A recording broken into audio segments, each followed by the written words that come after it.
今日はですね、明るさとしての F 値がセンサーサイズの違いによって、どう変わっていくかっていうのを検証していきたいなと思います。で、その後に、異なるセンサーサイズでの画質の比較をね、少ししたいなと思います。はい。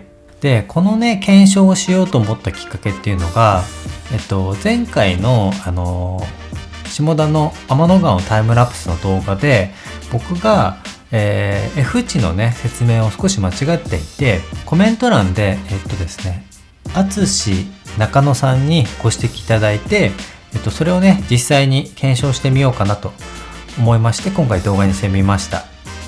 僕が間違っていたのは、明るさとしての F 値もそのセンサーサイズの違いによって異なるということを話していたんですよね。F4 っていうのはだいたいフルサイズですと F3 ぐらいになるみたいです。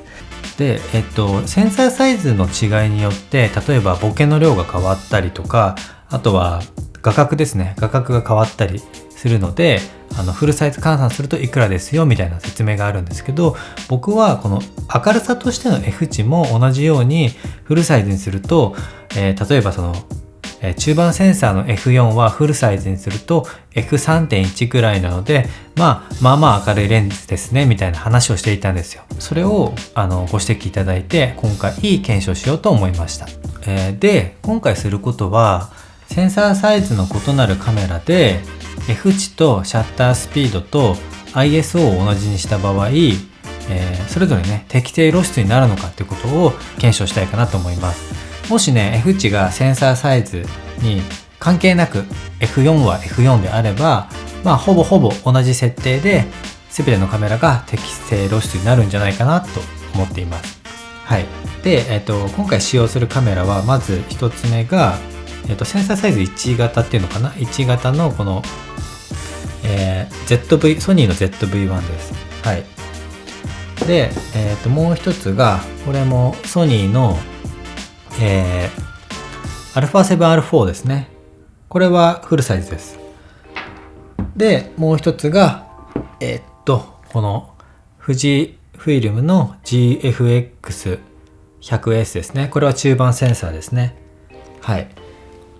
これらで同じような画角で写真を撮って、設定値がね、どうなるかっていうのを検証します。でね、カメラも、画素数も、レンズもね違うので、そのあたりはね許容範囲として見ていただけたらなと思います。まず ZV-1 を見ます。絞りは F4 ですね。でシャッタースピードが100分の 1、ISO4000 で適正露出となっています。で、これに合わせて、次に、α7R4 を見てみます。α7R4 は F が4、シャッタースピード100分の1で ISO が3200なので、さっきの4000から1段、下がってますね。下がってるということは、ちょっと明るいってことですね。明るいので ISO をそんなに上げなくてもいいってことですね。大体同じぐらいです。はい。最後に GFX100S を見ます。F は4、シャッタースピード100分の1で、ISO4000 で適正露出です。はい。で、こちらはもうほぼ、ZV-1 と同じ数値が出ました。これらを見ると、α7R4 が ISO がね、1段下がったんですけども、ほぼ基本的な明るさっていうのはほぼその一緒だと。F 値に関係なく、設定が同じであれば明るさはみんな適正露出になるということですね。はい。なのでセンサーサイズが違っても F は明るさとしての F は同じだということですね。F4 はどんなセンサーサイズでも F4 ということです。はい。では、次に、だからといってじゃあ中盤センサーとフルサイズとこの1型、あとは APS-C とかねのレンズのカメラは、じゃあどういう時に違いが出るのかってことを、見るために画質のね比較をちょっとしたいなと思います。で、結論を言いますと、中盤センサーとか、センサーサイズがでかければでかいほど ISO を上げてもノイズがね走りにくいので、暗いところでも、綺麗な写真が撮りやすくなります。はい。ということを実際に写真を撮って見ていきたいと思います。ちょっと ISO を上げたいんですけど、ZV-1 の ISO が最大が12800なのかな。なので、12800に合わせてシャッタースピードは100分の1で F は 7.1 にします。だいたいこれが、適正露出になっていますので、これにしたいと思います。はい。まず最初にα7R4 と ZV-1 の、画像の比較をしたいと思います。ISO12800 の F7.1 で、シャッタースピード100分の1です。で、両方とも 35mm で撮っています。で、こっちが、左が α7R4 ですね。右が、ZV-1 です。ちょっと寄ってみますね。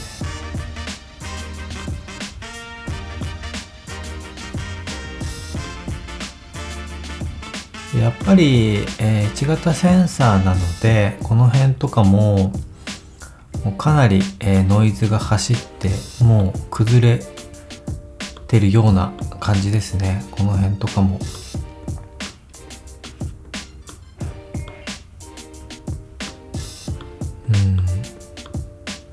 やっぱりフルサイズと1型だと全然違いますね。 ISO を上げちゃうとZV-1 だとかなり劣化してしまうので、やっぱ暗所には弱いですね。フルサイズに比べるとですけど、結構ね ZV-1 でも星空とかも撮れたりするんですけど、まあ寄ったりするとね結構違いが分かります。で次に GFX100S と、左が GFX100S ですね。右が α7R4 です。こちらを見ていきたいと思います。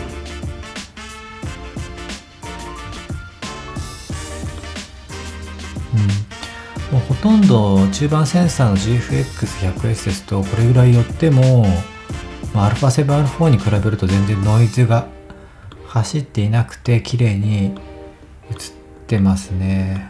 もうこの辺とかもこんだけ寄っちゃうとソニーの方は結構もう崩れてきてますね。 GFX の方はやっぱ綺麗ですね、かなり。でこれ画質画素数が全然違うので一応 ZV-1 のサイズに合わせてます。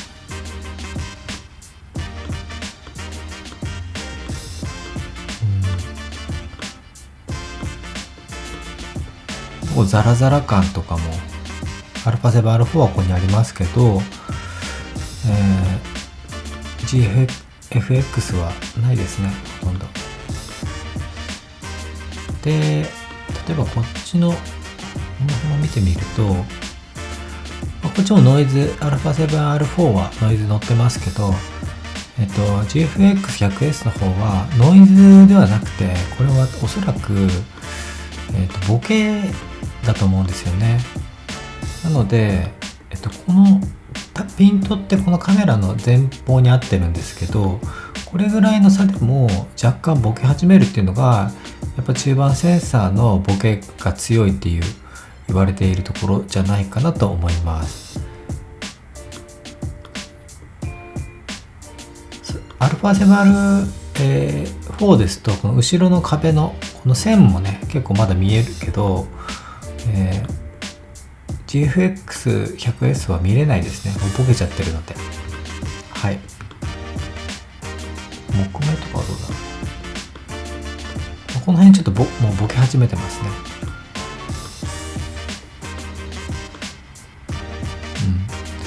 こんな感じですね。ZV-1 と一応比較してみましょうか。ZV-1 と一応比較してみます。かなり全然違うと思いますけど、全然違いますね。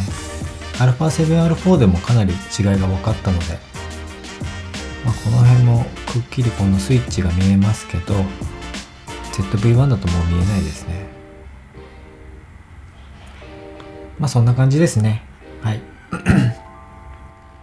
なので結論としては、明るさとしての F 値はセンサーサイズによって、違いはねないっていうことです。はい。ただやはり中盤センサーとかセンサーサイズが大きくなると ISO をね上げてもノイズが走りにくくなるので、その点で綺麗な写真がね撮りやすいかなっていう、夜の暗いところとかでもね撮りやすいかなっていう感じですかね。なので画質はやっぱりセンサーサイズが大きい方が全然いいという感じです。はい。でレンズを選ぶときは F 値に関しては明るさとしての F 値に関しては、センサーサイズ気にせずに、そのままの数字で見ていいんじゃないかなと思います。ボケとか画角はちょっと違うんですけどね。はい。で、ですね、最後にこの GFX100S ってそのセンサーサイズがでかいので暗証にももちろん強いんですけど、唯一の欠点としてはその明るい広角レンズがないってことなんですよ。これは 45mm、100mm のレンズですけど、僕もう一つ広角のレンズを持っていて、もう一つ持っている広角のレンズがこれですね、23mm かな。23mm のこの広角の一番、G マウントのレンズで一番広角のレンズなんですけど、これも F4 なんですよ。なので、星空を撮るときに、センサーサイズでかいので ISO を上げることできるんですが、なるべく ISO で明るさを大きくするんじゃなくて F 値をね、いい明るいレンズを使って星とかをね撮りたいと思うんですけど、GFX100S にはそういったレンズがないんですが、先ほどその前回の動画でコメントしていただいた中野さんがね、いろいろこういうレンズがいいんじゃないかっていうねアドバイスをしてくれて、でそれがライカの、確かライカの21mmF1.5 っていうレンズをね紹介してくれて、ちょっとねそれもね買ってみました。次の動画でそれをね開けてこの GFX100S にちょっとつけてみて、軽くね写真を撮ってみたいかなと思います。F が、1.5 なので結構明るいレンズですし、21mm なので、広角ですとかなり広角ですよね。でこのレンズはなんか公式ですとその APS-C クロップスーパー 35mm かなにして使ってくれって言われてるんですけど、それを使わなくても結構撮れるみたいなので、その辺も含めて次回何枚かね写真撮ってみたいかなと思います。なのでGFX100S って暗いところでね天の川とか星空のね写真とか撮りたい人がいましたら、ぜひねこのレンズもしかしたら使えるかもしれないので見ていただけると嬉しいです。